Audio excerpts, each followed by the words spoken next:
विज्ञान से जुड़ी नवीनतम वीडियो को देखने के लिए चैनल की सदस्यता लेना ना भूलें और विज्ञान से संबंधित सभी वीडियो पर जानकारी लेने के लिए बेल आइकन जरूर दबाएं।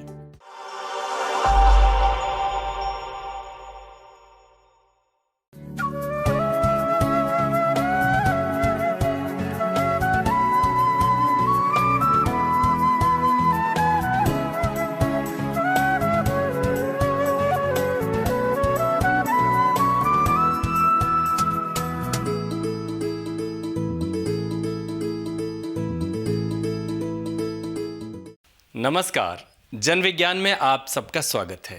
मैं हूं मानवर्धन कंठ और जन विज्ञान के आज के अंक में देखिए, सीवर लाइन के भीतर ही हो जाएगा सीवेज ट्रीटमेंट, बिना जलाए नष्ट होगी पराली और जोधपुर के मदन लाल देवदा ने 2 फुट लंबे गाजर की नई किस्म विकसित की। सीवेज के पानी को शोधन किए बगैर नदियों में छोड़े जाने की शिकायतें आम हैं। नतीजा यह है कि नदियां प्रदूषित हो रही हैं। कई जगह आज भी सीवेज ट्रीटमेंट प्लांट नहीं है। ऐसे में राष्ट्रीय पर्यावरण अभियांत्रिकी शोध संस्थान यानी नीरी की नई तकनीक फायदेमंद हो सकती है। आइए देखते हैं रिपोर्ट। राष्ट्रीय पर्यावरण अभियांत्रिकी शोध संस्थान नीरी ने एक ऐसी तकनीक विकसित की है जिससे भविष्य में सीवेज ट्रीटमेंट प्लांट लगाने की जरूरत ही नहीं पड़ेगी, बल्कि सीवर लाइन के भीतर ही एक उपकरण लगा दिया जाएगा जो सीवेज के पानी को साफ कर देगा। इस तकनीक को अल्टरनेटिव सीवेज मैनेजमेंट का नाम दिया गया है।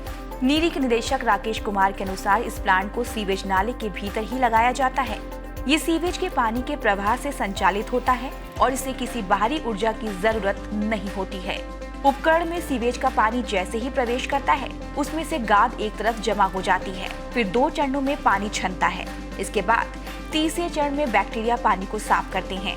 इस प्रक्रिया में पानी उतना ही साफ हो जाता है जितना कि एक सीवेज ट्रीटमेंट प्लांट में होता है। इसके बाद पानी को सिंचाई आदि के लिए इस्तेमाल किया जा सकता है या खुले नाले में छोड़ा जा सकता है।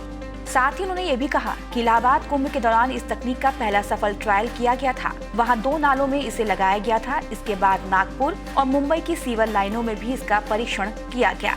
कुमार ने कहा कि इस तकनीक के कई फायदे हैं। ट्रीटमेंट प्लांट पर बड़े निवेश की जरूरत नहीं होगी, अलग से जगह नहीं चाहिए, ऊर्जा का खर्च नहीं है। चूँकि नालों के भीतर ही ट्रीटमेंट होता है, इसलिए ट्रीटमेंट प्लांट से आसपास के क्षेत्रों में फैलने वाली बदबू से भी छुटकारा मिलता है। उन्होंने कहा कि किसी क्षेत्र में कितने प्लांट लगाए जाने हैं, ये उस क्षेत्र के सीवर फ्लो पर निर्भर करता है।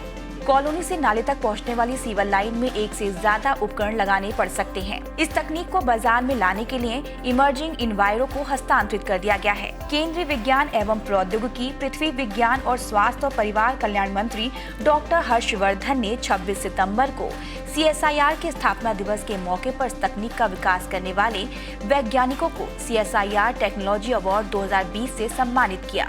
तकनीक विकसित करने वाली टीम में खुद राकेश कुमार के अलावा आत्या कापले, रितेज विजय, हेमंत भेरवानी, रीता धोड़पकर, तुहीन बैनर्जी तथा साई सौरभ असोरिया शामिल हैं।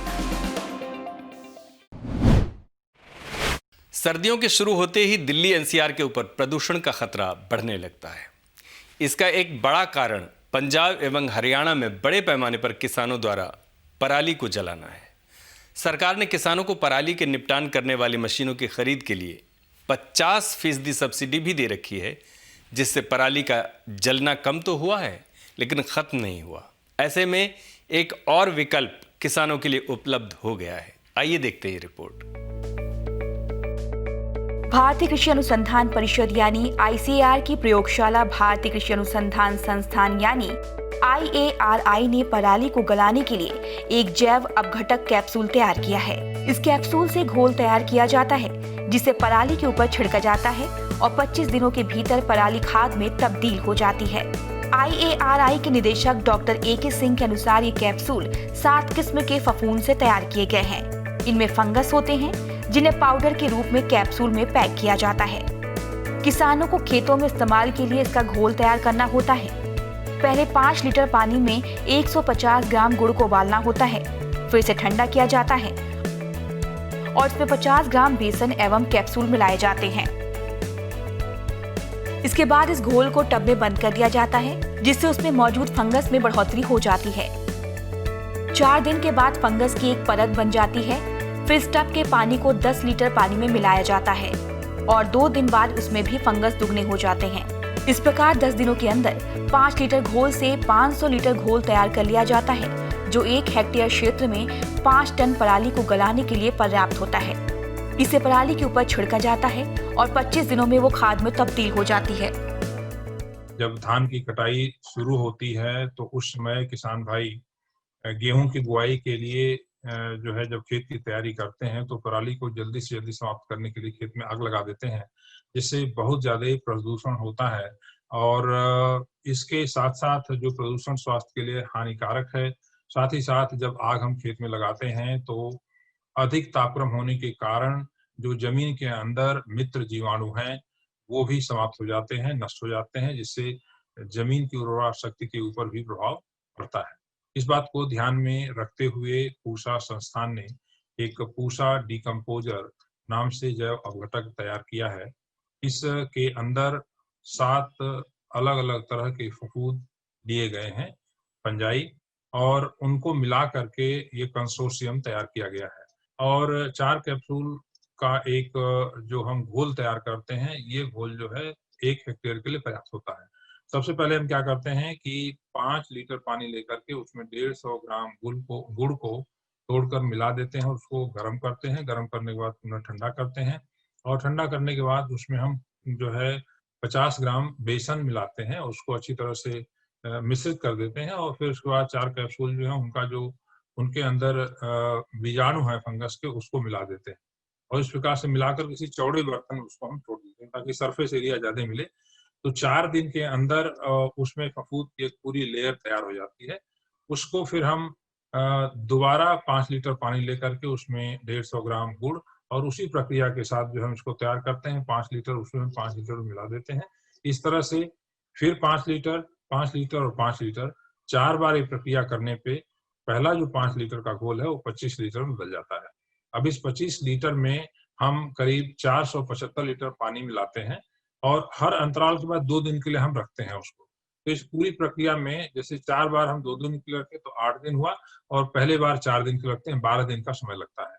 जो 25 लीटर घोल तैयार हुआ उसमें हम 475 लीटर पानी मिलाकर के 500 लीटर घोल पूरा तैयार करते हैं और इसे हम 1 हेक्टेयर खेत में छिड़काव करते हैं। उन्होंने कहा कि अभी उनकी प्रयोगशाला खुद कैप्सूल तैयार कर रही है तथा 4 कैप्सूल के एक पैक की कीमत 20 रुपए है, लेकिन बड़े पैमाने पर इसे बाजार में लाने के लिए 8 कंपनियों को यह तकनीक हस्तांतरित की गई है, इसलिए जल्द ही ये कैप्सूल थोड़ा अधिक दाम पर बाजार में भी उपलब्ध होने लगेगी। उन्होंने कहा कि इससे कई फायदे हैं। इससे एक तो प्रदूषण से मुक्ति मिलती है, दूसरा पराली जलाने से मिट्टी से मित्र बैक्टीरिया भी नष्ट हो जाते हैं, जबकि इससे ऑर्गेनिक खाद खेतों में मिलती है और मित्र बैक्टीरिया को भी नुकसान नहीं पहुंचता है। रासायनिक खाद से निर्भरता कम होती है, तकनीक किफायती है और किसानों के इस्तेमाल के लिए सरल भी। उन्होंने कहा कि तकनीक का पंजाब, हरियाणा में इस्तेमाल हुआ है। इस बार उत्तर प्रदेश और दिल्ली सरकार को भी ये तकनीक दी गई है।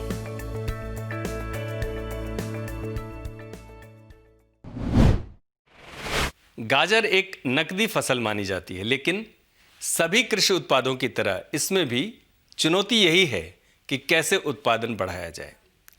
किसान कई किस्म के जतन करते हैं, कोई खाद ज़्यादा डालता है तो कोई सिंचाई ज़्यादा करता है, और भी कई उपाय किए जाते हैं। लेकिन जोधपुर के किसान मदन लाल देवदा ने गाजर की नई किस्म विकसित कर ली है।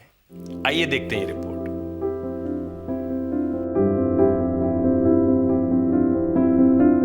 जोधपुर के ग्रासरूट इनोवेटर मदन लाल देवदा को नजदीक के ही किसी गांव में एक गाजर का पौधा मिला, जिसका आकार बड़ा था।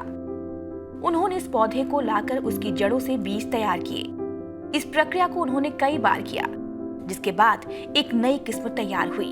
इसमें कई नए बदलाव उन्होंने नोट किए। उन्होंने गाजर की इस नई किस्म को दुर्गा 4 का नाम दिया। ये उनके लिए वरदान साबित हुई। इस किस्म की पहली खूबी ये है कि इसमें गाजर का आकार 60 सेंटीमीटर यानी 2 फुट लंबा होता है।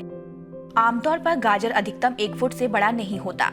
दूसरी खूबी इस किस्म की ये है कि इसमें गाजर का रंग और गहरा लाल हो गया है। तीसरा, उसमें मीठापन बढ़ गया। चौथा, वो अब जल्दी खराब नहीं होता है और 2 हफ्तों से भी ज्यादा समय तक टिक सकता है। उन्होंने इस किस्म को उगाना शुरू किया, जिससे उत्पादन में खासी बढ़ोतरी हो गई। इससे आमदनी में भी इजाफा होने लगा। उन्होंने इस किस्म को उगाने के लिए अन्य किसानों को भी प्रेरित किया। दुर्गाचार गाजर की जांच राष्ट्रीय डेयरी विकास बोर्ड आनंद में जांच की गई। इसमें मौजूद तत्वों को भी परखा गया जो गाजर की परंपरागत किस्मों की अपेक्षा अधिक पाए गए थे, जैसे बी काराटोन की मात्रा 72.8 मिलीग्राम प्रति किलोग्राम, आयरन की मात्रा 95.8 मिलीग्राम प्रति किलोग्राम पाई गई। मदन लाल देवदा महज 10वीं तक पढ़े लिखे हैं, लेकिन उनकी इनोवेटिव सोच ने गाजर उत्पादकों की किस्मत बदल दी। वो अपनी किस्म को स्वयं भी उगाते हैं तथा राजस्थान, मध्य प्रदेश, दिल्ली, गुजरात आदि राज्यों में बिक्री के लिए भेजते हैं। नेशनल इनोवेशन फाउंडेशन ने भी उनके आविष्कार को सराहा। उन्हें वर्ष 2017 में राष्ट्रीय ग्रास रूट इनोवेशन पुरस्कार प्रदान किया गया।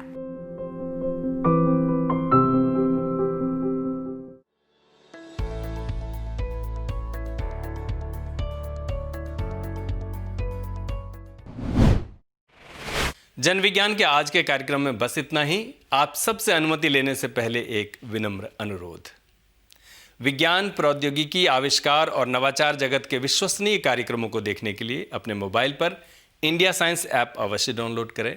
एक बात और, देश का अपना विज्ञान चैनल इंडिया साइंस अब फेसबुक, ट्विटर, यूट्यूब, लिंक्डइन और इंस्टाग्राम पर भी उपलब्ध है। हमारे कार्यक्रमों के बारे में आप अपने फीडबैक एवं सुझाव हमें ईमेल कर सकते हैं। हमारा ईमेल पता है feedback@indiascience.in। अगले सप्ताह हम फिर हाजिर होंगे जन विज्ञान के रोचक अंक के साथ। तब तक आप अपना ख्याल रखिए और हमें दीजिए इजाज़त। नमस्कार।